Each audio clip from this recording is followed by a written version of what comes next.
লালবাগ কেল্লা পুরানো ঢাকার একটি ঐতিহাসিক স্থান, যা মোগল স্থাপত্যের এক দারুণ নিদর্শন।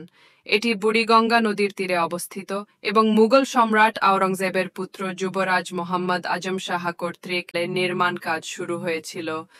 যদিও এটি সম্পূর্ণ হয়নি, তবুও এর স্থাপত্য শৈলী এবং ঐতিহাসিক গুরুত্ব এটিকে একটি আকর্ষণীয় পর্যটন কেন্দ্রে পরিণত করেছে।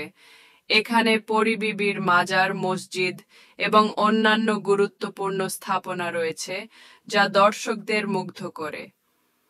লালবাগ কেল্লার নির্মাণ কাজ সম্রাট আওরঙ্গজেবের পুত্র যুবরাজ মোহাম্মদ আজম শাহ শুরু করেন, কিন্তু পরে তিনি চলে গেলে শায়েস্তা খানের নির্মাণ কাজ পুনরায় শুরু করেন। এটি কেল্লার অভ্যন্তরে পরিবিবির মাজার বিশেষভাবে উল্লেখযোগ্য, যা শায়েস্তা খানের কন্যার স্মরণে নির্মিত হয়েছিল।